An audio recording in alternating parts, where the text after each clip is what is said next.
I think a materialist approach to things is very, very consistent with my experience in Christian social justice.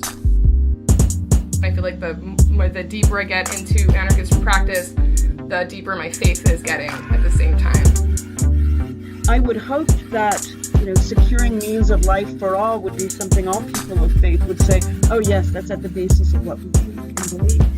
Those who are most marginalized know the most about the truth, good and the beautiful.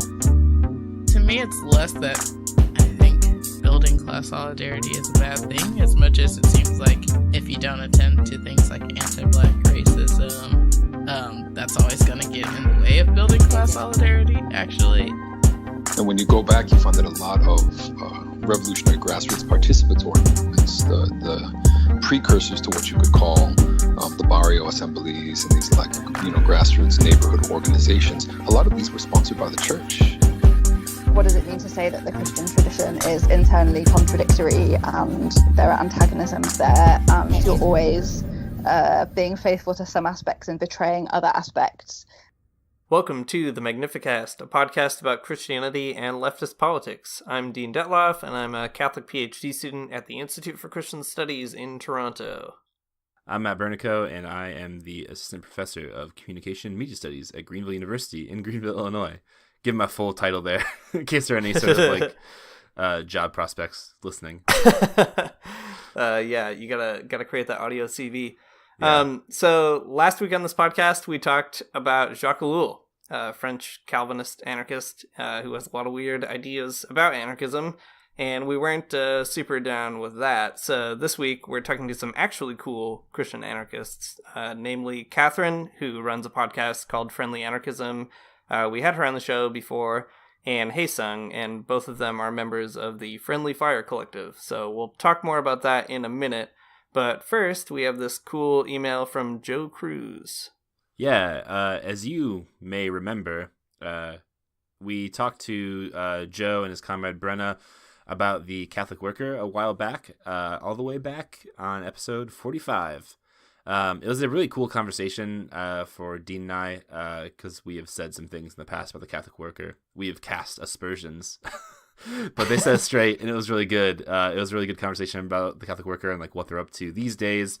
And on that episode, we talked a little bit more about anarchism and Marxism. So this email is pretty interesting in light of that conversation, because so in this email, Joe just sent us a message to kind of reflect on the things that we said about Jacques Ellul. So here's what Joe said. He said, as I've been ruminating on this episode, the Jacques Ellul episode last week, a thought came to me around my relationship to anarchism. I think my ascribing to anarchism to some degree is more eschatological than material or practical.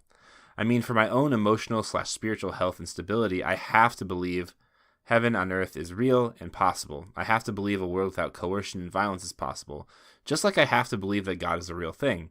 However, I also believe that I have to hold my personal eschatology in relationship and sometimes in tension with real people's pain and experiences and the material reality of my surrounding in late capitalist USA. I think in that sense it's irreducible and counterproductive and violent to not see the abolition of capitalism and the production of a Marxist/socialist state as a stepping stone toward, or perhaps gateway into, a world without coercion, without personal and systemic violence, and maybe without a state as we've understood it. So that's a pretty cool thing for Joe to say. That was a great reflection. I feel extremely interested in hearing more about that. I think that's a great thing, though. So cool that Joe let us in on that, what's going on in his life. Yeah. If you have similar ideas and want to send us your thoughts about them, feel free. It's always nice to get sort of emails about ways people react to what we're talking about in the show. So that's especially cool.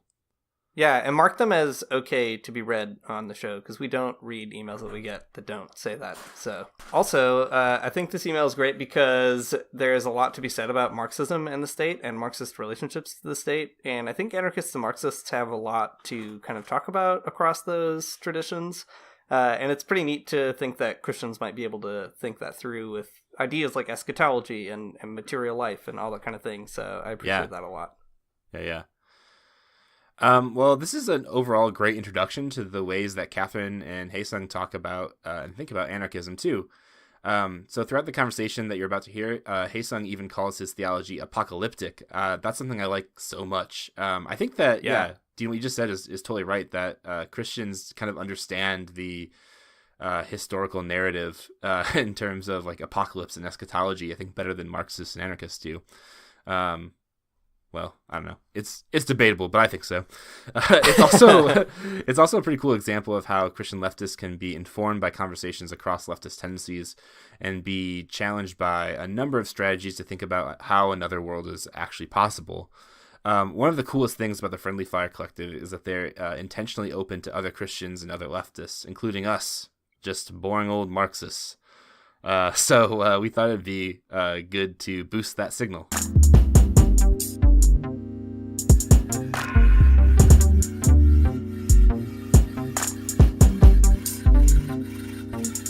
So this week we're talking with Haesung and Katherine, and just to start out, instead of us saying who you are, maybe you could just say who you are.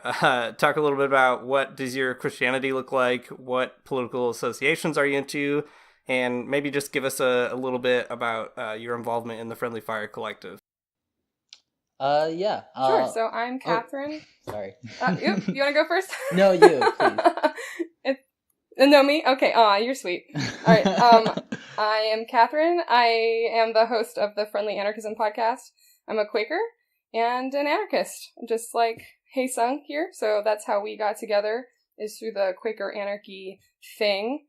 My Christianity is very radical. It ties in with anarchism very nicely in that way. I think back to sort of the radical revivals of early Christianity and mystic Christianity throughout the ages, as far as Jesus' message of taking down both wealth and power and destroying hierarchies. Yeah. I'm with Friendly Fire. It was really fun to find other Quakers who are also radicals because it felt pretty niche. Mm-hmm. It is pretty niche, but it's actually Quakerism and anarchy work together, and like sort of like radical politics actually work together really nicely and have a long, rich history. So we are kind of coming out of the woodwork, especially with these new projects like the Friendly Fire Collective and like Friendly Anarchism and sort of the new Pentecostalism, which is Haesung's project. Yeah, that's great. Love all that.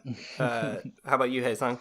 I'm Haesung, and I am Quaker-ish, Pentecostal-ish, though I'm like pretty critical of institutional Quakerism. I really am into like the apocalyptic witness of early Friends, and it speaks to me, and like the whole idea of being like a holy fool and a troublemaker for Jesus. And also like Quaker spirituality is something that's kind of essential to how I experience God, like the silence as the ground for worship. But I mean, at the end of the day, like I'm still pretty like charismatic Pentecostal. I like listen to 90s Vineyard Worship pretty much daily and speak in tongues. So I don't know where that leaves me. And politically, like I identify as an anarchist. I dig what I've read about like autonomous Marxism and workerism, but I'm also like into Murray Bookchin and like libertarian municipalism. So I like participatory politics and stuff, and like troublemaking in general. But yeah, I'm not super into theory. Cool. Yeah. Can you guys tell us a little bit about Quakerism too? I don't know if that's something we've talked about a lot on the show, and Pentecostalism as well. Those are two parts of Christianity that I think have largely gone untalked about by us. So maybe you guys could fill us in a little bit about like what those types of Christianity are about and like why you find them interesting. Sure. So Quakerism I find interesting because the basic tenet of Quakerism is that we are all equal under the eyes of God. Everybody has a light within and has a direct connection to their source, or his source, or her source, or however you like to pronoun your God. And so that sort of that informs the way that Quaker process and Quakers worship together. And there's a couple different kinds of Quakers, actually. I'm what's called a non-programmed Quaker, and there's also programmed Quakers. So programmed Quakers are very similar to other sort of evangelical churches where there is a pastor and there is a led service at the church. You know, that includes a sermon and includes maybe some singing and that kind of thing. But there's also unprogrammed Quakers, and unprogrammed Quakers mean that there is not a program, there is no service, and there is no pastor. is an entirely non-hierarchical system of worship where everybody kind of worships together, and everybody can have a voice and hear, like, speak for the voice of God as if we were all pastors, which is called a vocal ministry. So what we do is we all sit together in silence for an hour in the same room, which is called worship, corporate worship, also corporeal. I meant corporate though. So corporate worship where anybody can give a vocal ministry and everybody can be a minister, and which means just standing up and, like, if you're felt led to say something from the space of spirit, that is to speak to everybody in the room. And it can be really short little poetic things, and it can be kind of longer. That's sort of a real quick breakdown. I'm sure I missed lots of things because you can't really explain it in 2 seconds, but yeah. Do you have any questions, or do we move on Pentecostalism? Yeah, I mean, I guess I'll say this is, like, I come from when I became, like, a Christian, I like came into, like, the evangelical world, and very quickly I got sucked into the charismatic stuff, and it felt very natural to me, and, like, that's how I experienced God when I became a Christian. I just started shaking, and I was like, oh, this is a thing, and so I started going to, like, these prayer meetings and stuff. And when I was actually at Calvin College, I went there for 3 semesters, I was organizing, like, a prayer meeting in my dorm room, and, like, I would invite anyone, like, I met off the street. Literally, there was this old, like, Presbyterian evangelist, this lady I met at, like, a party once, and, like, some kids from a church I met at an altar call. Like, literally, like, we were getting prayed on, and I was like, hey, do you want to come to my prayer meeting later? And a bunch of, like, Christian Reformed kids. And we were doing the charismatic thing together, and there was no program or, like, agenda or anything. We would just sit and worship and wait on God, and people would start prophesying and laying hands. And like, I actually at the time was reading a book called it's one of those Penguin books, like Early Quaker Writings or something, and I was like, oh, people have been doing this for a while now. So for me, like, actually my Pentecostalism led me to Quakerism, and yeah. That's really cool. I did not immediately make that connection, but now it does make sense to me. I did not see, like, I guess how those things are similar, but no, I get it. That's cool. Wow. Yeah, I think vocal ministry is basically just prophesying. Yeah.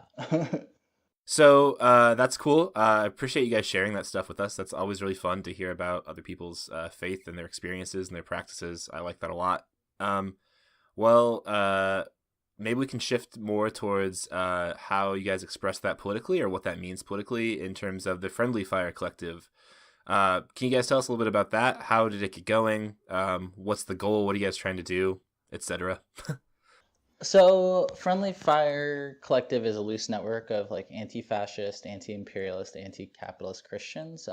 We aren't in one location. We're scattered across the U.S., and a lot of us actually know each other through Quaker things, Quaker voluntary service or various retreats, as well as through organizing together in anti-fascist efforts.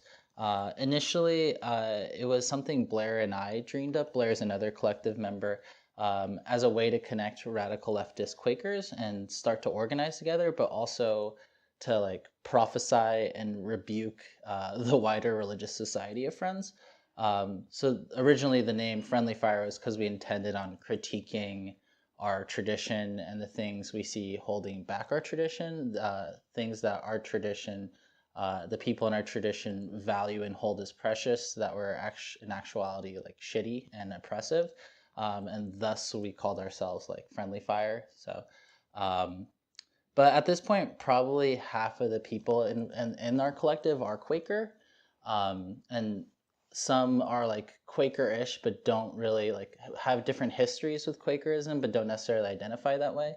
But there's something very Quaker about our vision, and I think, yeah, like, how early Friends had, like, wild mystical experiences where they, like, wept and shook and had visions, and that was often a very communal experience, and that experience of God led them into action, and it led thousands of, like, Quakers at the time, especially, like, in the late 1600s, to jail from marching naked while prophesying against those in power, to refusing to pay taxes, to that fed the violence of the British Empire. So there were always kind of a wild bunch of like holy fools, and we kind of wanted to like revitalize and reconnect to that tradition, and that idea that like through encountering the divine love, we can stretch our ability to empathize and also become like brave to do the work that is needed. So yeah, we see mysticism and the experience of God as integral to the work we're doing, and to our organizing efforts and the work we want to do as a collective. So yeah, we kind of see that, like, we see mysticism as our charism or gift in the emerging Christian left.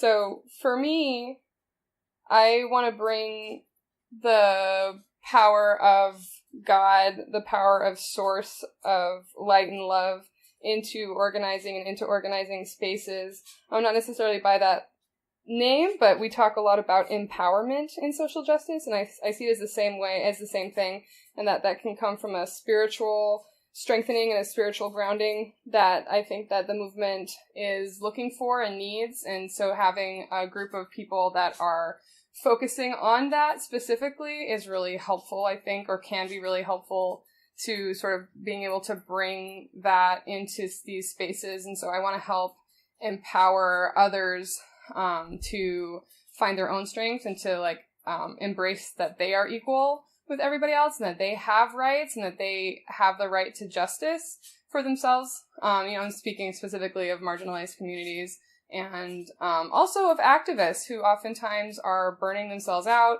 are not taking care of themselves, are having just a hard time staying grounded and keeping perspective. And so working with Friendly Fire has been really wonderful, because the first person that has needed that pretty badly was me.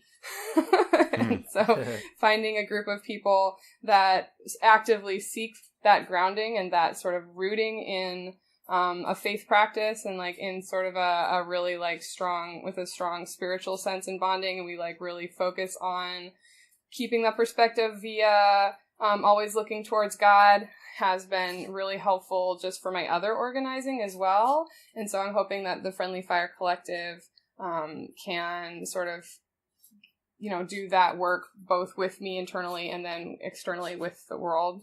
That's so cool. I feel like the left actually really needs a kind of pastoral care element, I guess if you want to put it that way. And it's neat to think of Friendly Fire as offering that, or offering a kind of healing space where people feel like they can recharge and kind of draw from traditions that speak to that excess and rest and peace. That's really a neat thing. Could we also maybe like talk about that in the other direction? Like on the FAQ for the website for Friendly Fire, it says you draw on both Marxist and anarchist traditions. So what are some of those political theories that kind of feed back into like the spiritual practices and the ideas of the collective? Well, I'll be honest. I think most people have anarchist tendencies, if not being anarchists and Friendly Fire so far. Though we do have like a number. We do have a few Marxists. People identify like as like, strictly Marxist or whatever. But I think, Marxists have been at the forefront of like the anti-imperialist struggle and in movements of self-determination. So there's like a powerful tradition, revolutionary tradition there that comes from Marx, and how Marxism and specifically like workerism centers and lifts up the working class reminds me of Jesus and how he kind of did the same thing. And so, and that, like, for me personally, and I think in general with with how Friendly Fire is, that's how we kind of connect to Marxism. But again, I think most of us do have anarchist tendencies, and that tradition tends to build us up more. And the whole idea of building a new world out of the ashes of the old, which I feel like is like a wobbly saying. It's pretty essential to our apocalyptic theology. Yeah, that makes sense. I mean, it seems like Quakerism lends a lot more to anarchism. I can imagine a Quaker anarchist a lot more easily than I can imagine like a Quaker Marxist, I guess. Yeah, that's fair. Yeah, I have to say that Marxism is not my bag. You know this about me already. That's true. Yeah, but through Quakerism, I learned to understand that to have grace with other people's. Well, we need a lot of it. I just like teasing you. No, we like it too. We get it. We're into it. One of these days, one day we'll have like a real life conversation about Marxism and anarchism. But right now we're just all about talking about how great you guys are. So you can just let the bombs fly. We'll just take them all like true Christians here in this conversation. How could you speak though a little bit about like how ecumenism and kind of organizing across these leftist tendencies plays into the Friendly Fire Collective? I mean, one thing that I think is so cool is like drawing from those anarchist traditions and drawing from Quaker traditions, you have a really good like public presence about being open to other kinds of Christians and other kinds of leftists.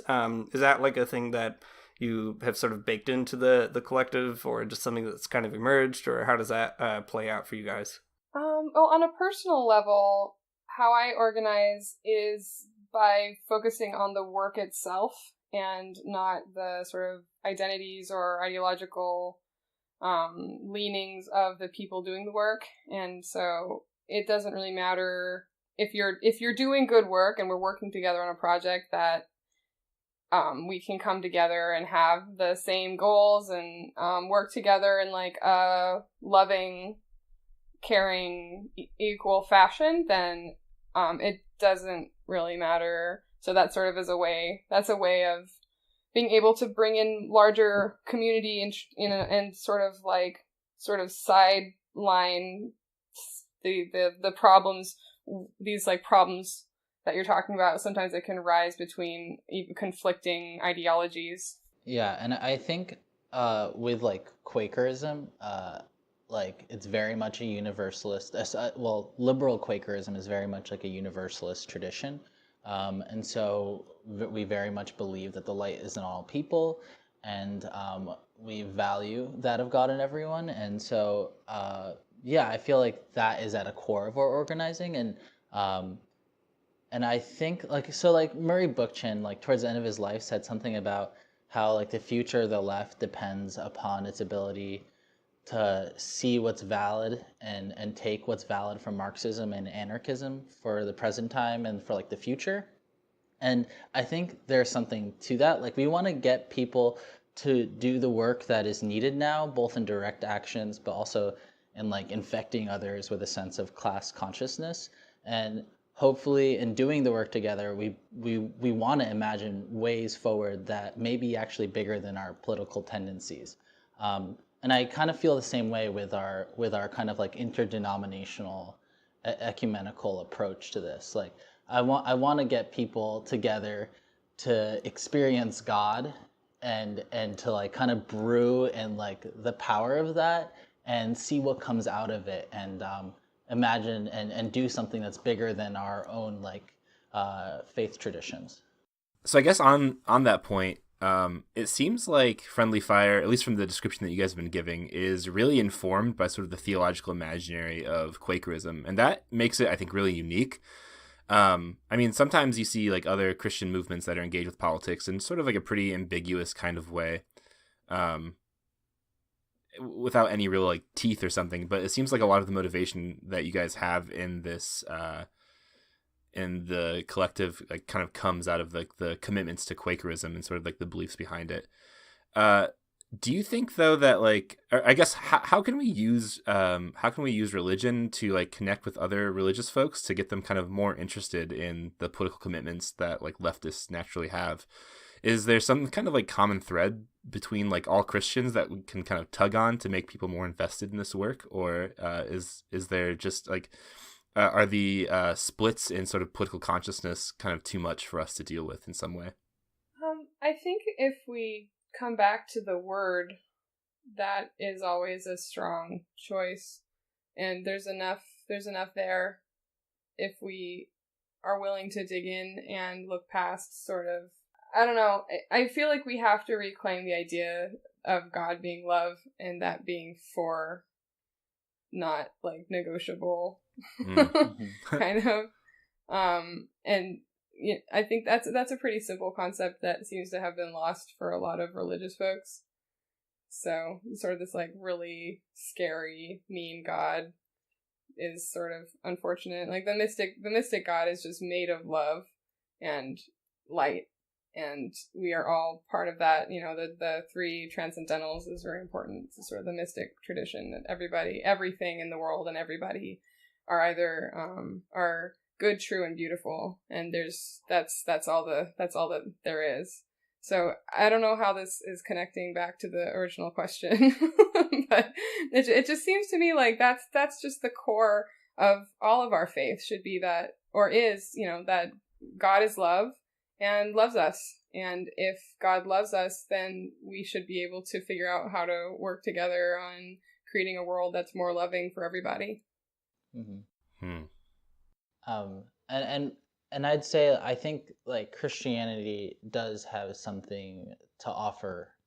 Like I keep going back to this, but like I think it's because it's so essential to my own theology, and I think Quaker theology is like the vision of a new world and like the apocalyptic theology. And I think that's something that all Christians, like we all pray every day that kingdom come, you know. And so like that if we really like, I don't know, there's something about being a Christian. I feel like we're supposed to be, if we really believe in this whole kingdom thing, then I think we should be like kind of living into a prefigurative politics where it's like we're actually living that kingdom that we believe in now.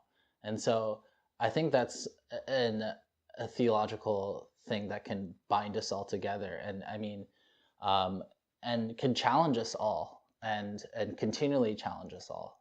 I think both of what you were saying it's just really interesting to me, trying to figure out how Christianity can offer these tools and these kinds of, I guess, imaginative exercises, which is like a really healthy thing for leftists to kind of keep expanding those imaginative horizons. I kind of get the impression that that's something behind the retreat that you guys are organizing in Philadelphia. And maybe we could start talking about that a little bit. So this episode is going to come out not too long before the new deadline of March 29th, but at least long enough that hopefully folks who are still interested could check it out. Could you give us kind of like an elevator pitch of what you hope that retreat is going to be? Maybe like what went into getting it together and what are you trying to accomplish there? Yeah. Yeah, so I mean, honestly, when we first started planning the retreat, we were just like, let's get a bunch of our friends to a cabin together and just kind of like wait on the spirit and let's do some direct actions and that's it. There was like no plan to it, but then more people started hearing about it, and it started becoming more of a thing than we realized it was becoming, and that we planned and intended. Like we were just gonna like, you know, hang out in the woods.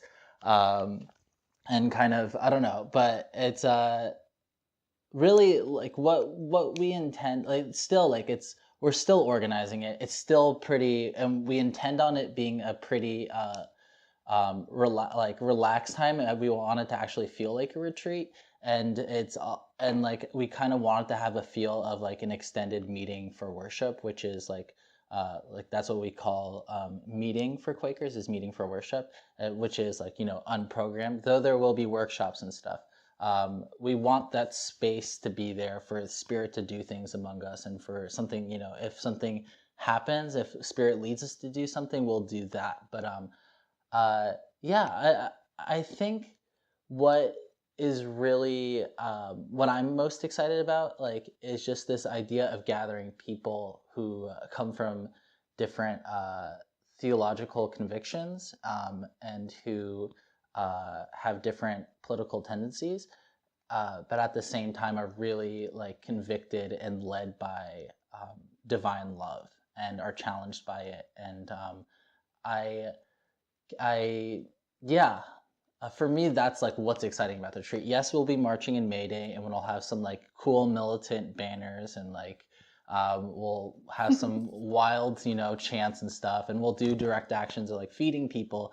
But honestly, it's just going to be, for me, I'm just really excited to worship and pray and to have that fellowship with people who may like, have liturgy and stuff, and like they prefer that, and like maybe Marxist, but still, like at the core we really believe in the same things, and we believe in this new world. So yeah. The Friendly Fire Collective, we're scattered all over the US, and we've never met each other. So originally it really was just like, I would love to meet you in person, because we're doing organizing and learning a bit about each other, and by talking on the phone and sort of on the internet. And so let's just get us physically together, because also the physicality of mystic worship is really important. The energy source, like you can feel it when you're in a room. It's why we do corporate worship, is one of the reasons, because you can like feel the energy. So it's really important to be in the same room as other people. So like that was sort of the basis of the idea of getting everyone together. And then I'm really excited about the fact that it's very loosely planned. Like one of the things we asked on the application for people to come was, do you have anything you want to talk about? Is there any workshops that you feel like you would like to do, or any sort of activities or that kind of thing? So that we basically just have a loose group of people with interesting ideas and things they want to share, and sort of a idea of like, well, we were going to schedule, we have this much time for kind of basic things, and letting the spirit lead us to what's right in that moment, because one workshop that we might think is interesting now may not be as applicable at the beginning of May. We don't know. It's sort of going to be just like what feels right at this moment. Sort of, it's the same thing as sort of the waiting worship, is you wait until something comes and it's specific to that moment. It's like not planned, but that's because you can't speak into a moment until you're in it. So that's what I'm really excited for that aspect of it. I've never really been on a retreat that's organized like that, and I think it's a really fun idea. Yeah, that's such a cool idea. Man, my first impulse would be to over-prepare for all those things, and it would be a flop because of it. That sounds really cool and exciting, though. I've seen a lot of people on Twitter who have mentioned that they're going, and it seems like it'll be a really neat thing. Is there like a specific workshop that might be planned that you're looking forward to specifically, or are you just looking forward to kind of hanging out with everybody? Isak, was there a workshop you were gonna do? I'm probably not. I've done enough work. I'm gonna plan another workshop after that. But no, there was a rumor that Argentina, or Saint Big Tina on Twitter, is leading a workshop on like Pentecostal anarchism, which sounds very exciting. And of course, I mean, I'm sure, and I've heard someone mention that this might happen, and I know everyone's gonna like, we're always kind of doing this anyway, but there's gonna be like a conversation workshop on like violence, which is, it's my jam. Yeah, it's like what we're always talking about as like Christian leftists, but so that should be fun. I'm excited about that. Yeah, me too. I'm excited about that conversation. It's gonna be really interesting and really. It was fun to hear your episode, Magnificast, about with the Catholic worker, when they were talking about that they were having that conversation too. And it's like, man, I'd love to be a fly on the wall for that. So it's gonna be that's gonna be interesting. Mm-hmm. Yeah, and I might teach a workshop. You should, for sure. I mean, you've always got that good anti-fascist stuff going on. I mean, I would go to your workshop if I could go there, for sure. It's cool that Christians are really actually taking on so many of these problems, like violence and other kinds of things, and I guess just being open to those issues. I mean, on the podcast, like, we circle back to a lot of those problems, I guess, because we're still thinking them through too. And it's like so encouraging to hear that there are a lot of different spaces that also kind of think that these are things worth revisiting, and I guess not like closing the book on right away, which is at least something that I feel like 10 years ago or something, when I was thinking about Christianity and leftism as like a very young person in both of those conversations, it wasn't really the case back then. It was kind of like a lot of these things were just open and shut issues or whatever. Mm-hmm. So I'm very curious to hear like what emerges out of those conversations. Yeah, me too. And honestly, one of the things I've kind of like have been realizing the past couple of days I'm most excited about the retreat is that, like, I mean, like, Dean, I think you like know Michigan Christian anarchists, and like that's kind of like the picture of Christian anarchism that exists, and like kind of what, and I'm not saying that's like totally bad, it's just like not my anarchism. And like I'm excited for like a revolutionary anarchism, that like a Christian revolutionary anarchism, to be articulated and for people to start like thinking about what that means, and to like, yeah, I don't know, for that to be a thing, and it's not just like a like people eating like, you know, roadkill and stuff, you know. Yeah, actually, so for people that don't know, Haesung, you mentioned you went to Calvin. I went to Cornerstone University, which is right down the road from Calvin in Grand Rapids. And there's like a weird contingent of Christian anarchists in West Michigan in particular that are like really into pacifism and anarcho-primitivism and all kinds of other kind of, I don't know, wild and very interesting things. But I felt the same way, Haesung. Like, I don't know, I was reading a bunch of it at one time in my life, and it was really exciting until I like decided that it was actually too weird, and like it didn't seem to be doing the kind of thing that I like wanted Christians or anarchists to be doing. Could you like talk a little bit more about how maybe what you're after is a little bit different from those anarcho-primitivist streams in Christianity? Because I think you're right that is the kind of picture that people think of when they hear Christian anarchism, rightly or wrongly. That's kind of a major strand. So what's going on with the revolutionary anarchism that the two of you are interested in? Yeah, well, Tolstoy's whole thing was to run away, and that seems to happen a lot, because if you're going to be a pacifist, if you're in the middle of the thing, this is how I see it, if you're in the middle of the thing and you're being a pacifist, then it's like, you're seriously not going to step in and help. Like, you know what I mean? But it's like, but I'm like not even there though. I'm like up on a mountain, so I can't help. It's like, okay. That's sort of, so yeah, that I'm not into the Tolstoy model of like running away. Like, I understand it's sort of like tied into prefigurative politics, a lot of this, where it's like, well, yeah, but we're out here trying to like create a new society in this model, and we can't do it within society as it exists. But I believe the idea of creating a new society within the shell of the old, and that maybe for me is even physically within these spaces. You know, that it's not helpful to run away or to deny the reality that we have right now. You know, it's like it sucks that we're in this reality, but we have to deal with it. We can't just like try and pretend that it's not there, or try and like look back to a reality that probably doesn't even exist. A lot of the anarcho-primitivism stuff is not really rooted very well in any sort of actual history or archaeology on what people have been doing.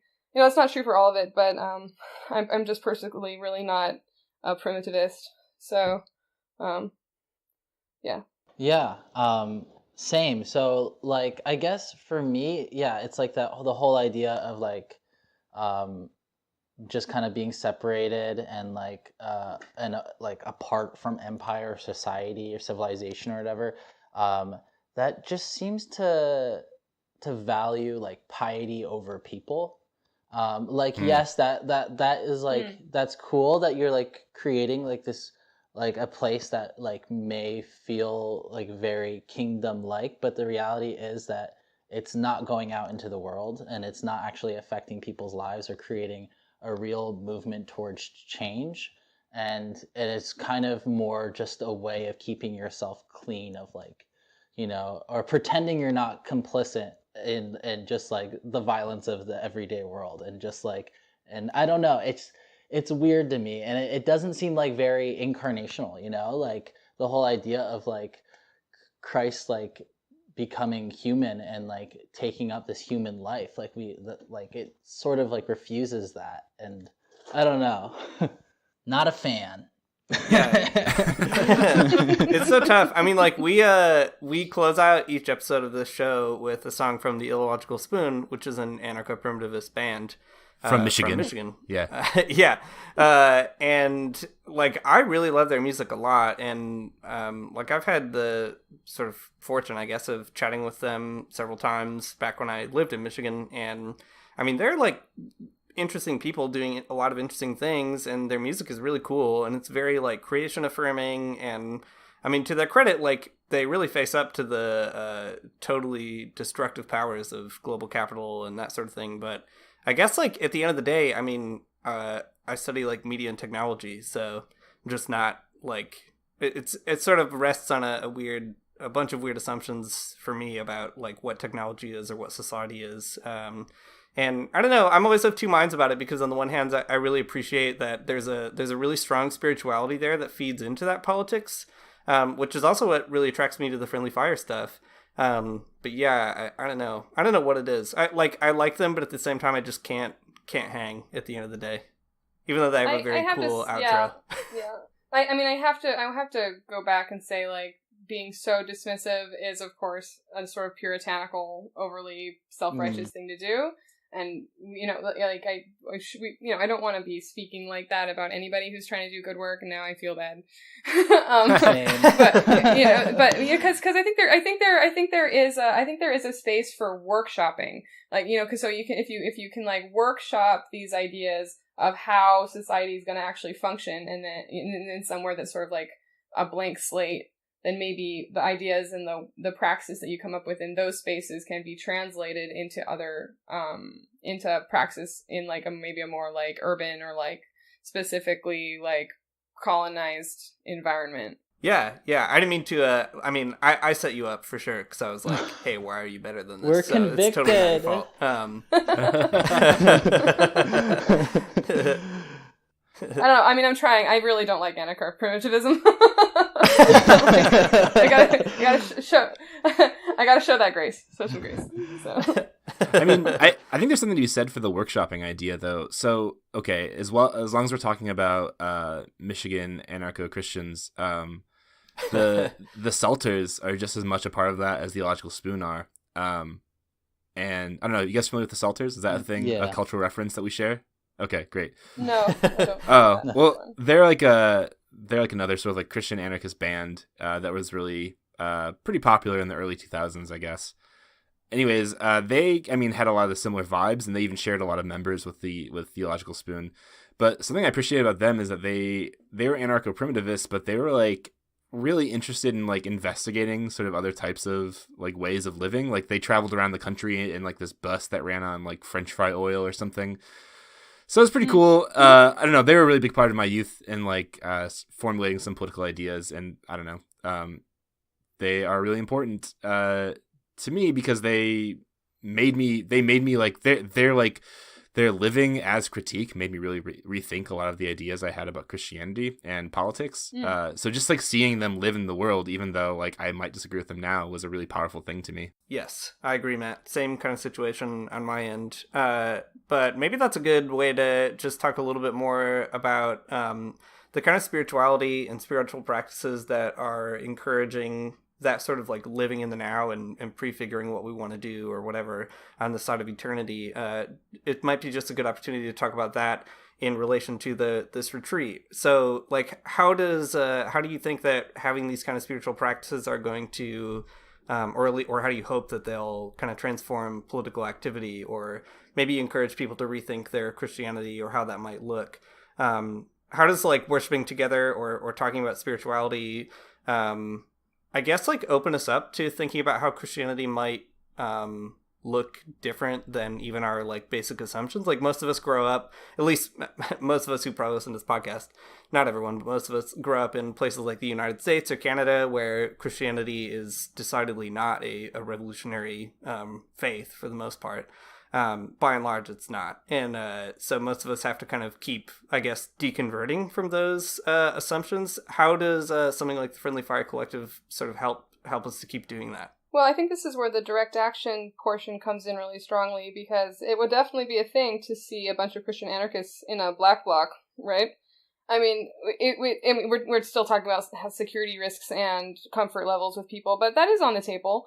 And so the idea that we're moving our ideologies and our faith practices into the real world, into direct action that's not in the electoral sphere, that's on the ground, that's on the streets, you know, that we're not just talking about theology, but that we're actually like having these intensive discussions, and like in a really specific, you know, that we're having these intense discussions in a really deliberate way to come together and do this. And we make sure that we're in the physical space together too.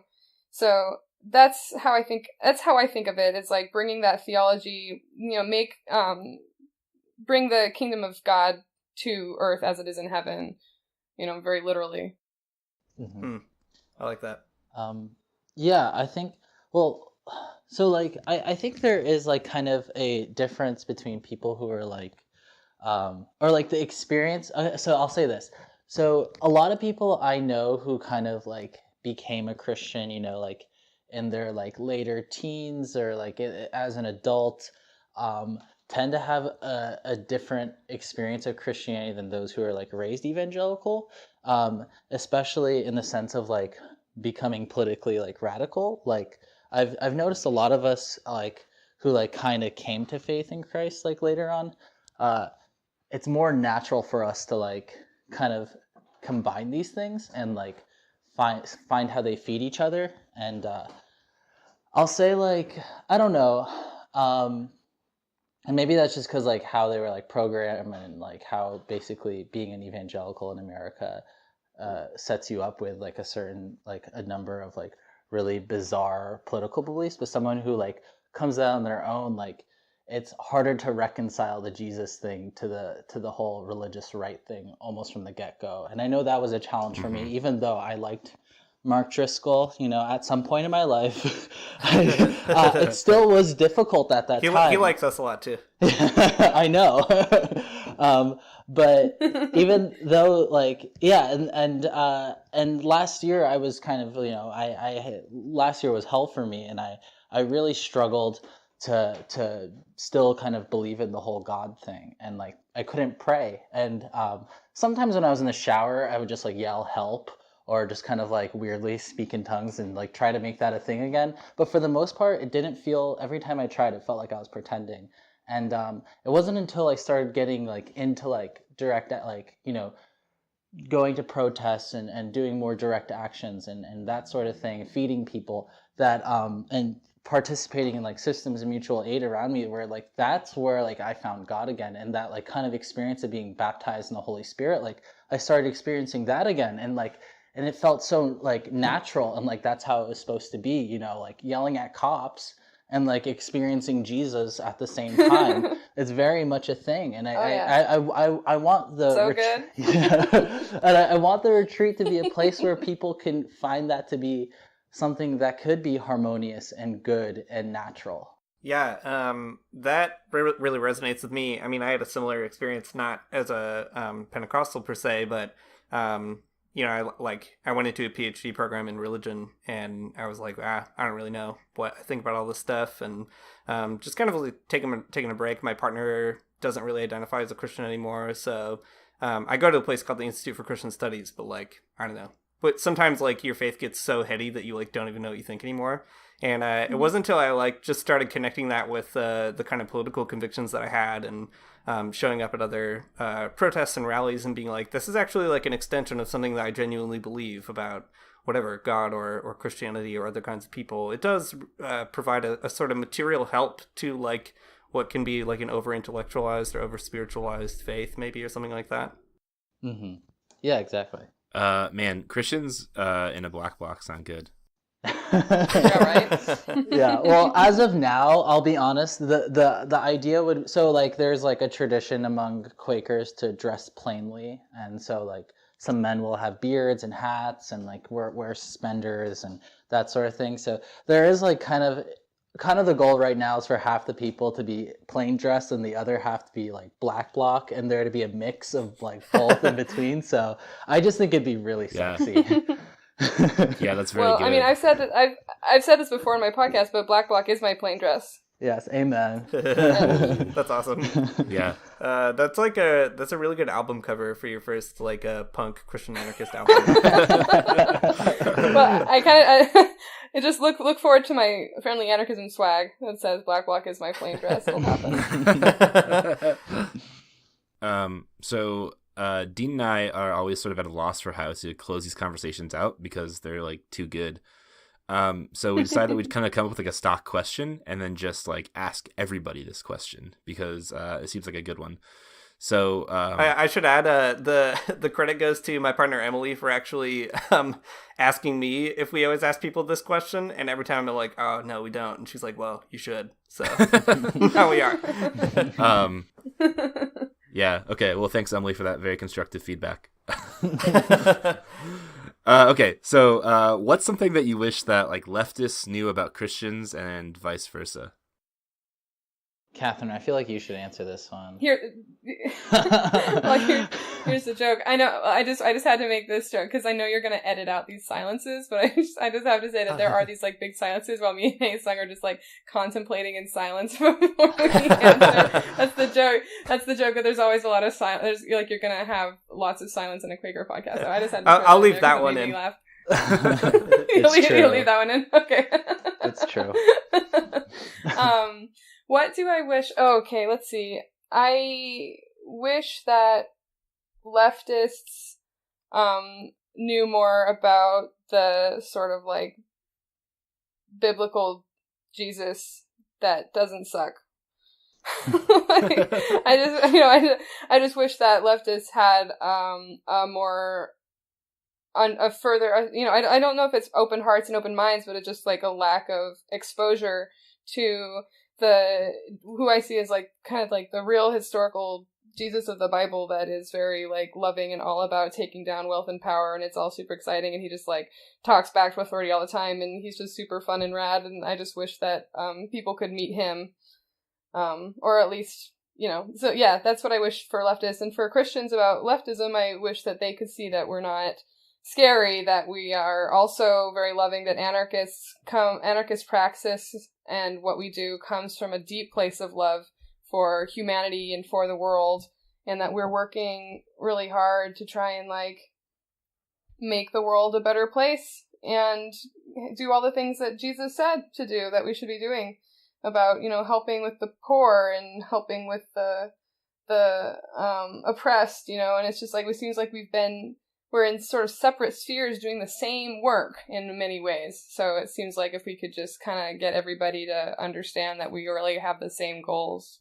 Yeah, and I think, like, I'm an admin on Katherine's Facebook page, Friendly Anarchism, and there's constantly, like, messages and comments about how, like, you can't be a Christian and anarchist, and, like, because God is like God's no masters and all that shit, and it's just like, yeah, I kind of wish they would realize that there are Christian anarchists who like articulate God in a way where there isn't like some kind of like spiritual hierarchy, or like like God isn't like an authoritarian figure, but like is like a comrade and like a grounded being or whatever, so. That's like, so I wish they would, I don't know, I would like anarchists like to know there's like more nuance than there, and there has been like plenty of conversations about this that isn't what they're talking about and like what they're envisioning. And for like Christians, I think that like, I think something I wish they kind of like understood is that we could like come together on like a lot of the same work, even if it's like, yeah, you don't have to come to like our Communist Manifesto like reading club or whatever, book club, or like whatever, but like we can feed people together, and we can like set up a healthcare clinic a health clinic together, and like create more efficient ways of like taking care of people. Like there are so many ways that we have like the same goals, and but yeah, I don't know, like we can be doing the work together, and like we probably should be if we both really believe in this whole like kingdom of God thing. Yeah, I like that a lot. I like both of those answers a lot.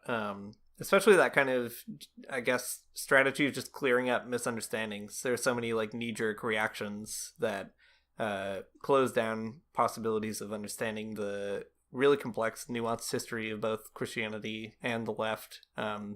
There are like vested interests in the ruling class that those misunderstandings persist, right? So that people don't, I guess, get together.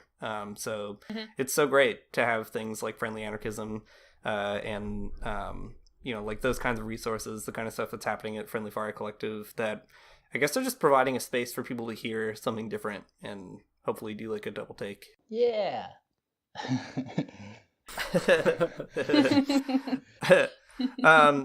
Cool. Well, the new deadline for applying for the retreat in Philadelphia is March 29th. So you can find that all on the Friendly Fire Collective's website, and we'll link that out and all that sort of thing.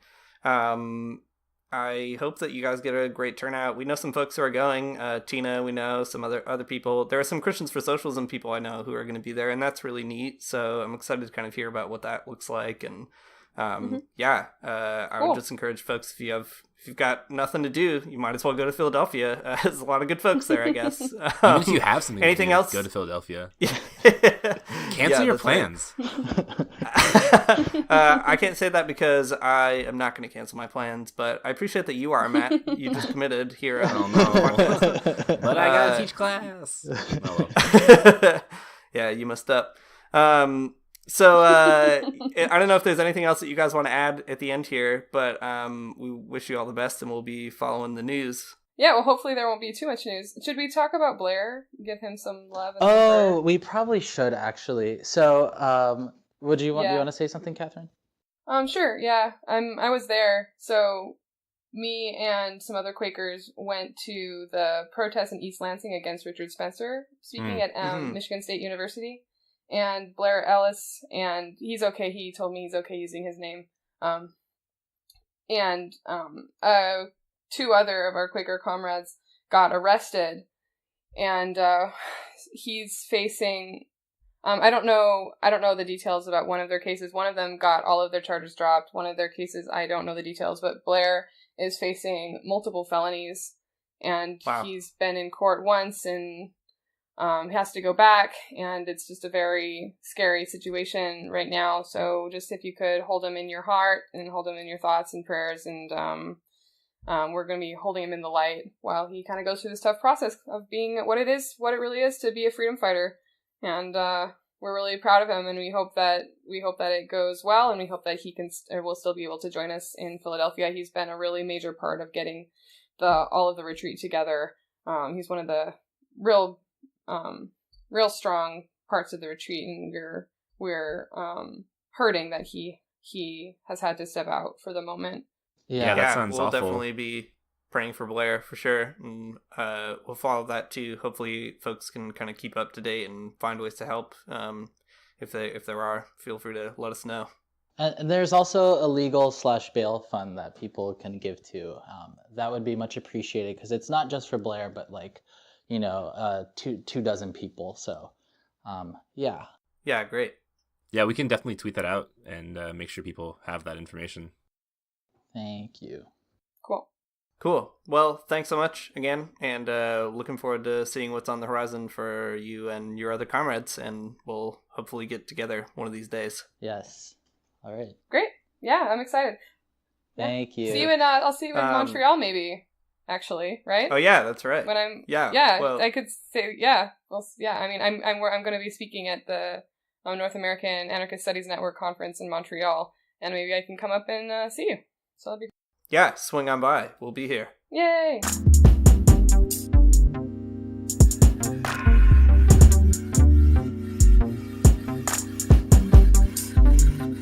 Thanks for listening to the Magnificast. If you like what you heard in this episode, definitely go check out Friendly Anarchism and hear more from Katherine. There's even another episode that she has with Haesung, so that's something cool to think about and go listen to. Also, if you like this episode, if you like what you're hearing, go and make sure you subscribe to us on iTunes. Leave us a review. We need some more iTunes reviews. So get on that. Follow us on, ain't got enough. Follow us on Twitter, like us on Facebook. We have a cool sort of group on Facebook called the Magnificast Basement. So you can go and join that. That'd be great. And also, if you're feeling so led, you should support us on Patreon, and that is cool. You can get all of the episodes like a day or 2 days early. Well, some of them. Yeah. Anyways, any way that you support us, that'd be great. We do appreciate it so much. Okay. Well, thanks for listening. Now we can listen to the good sounds of those anarcho-primitivists, the illogical spoon. They can have the last word in this conversation.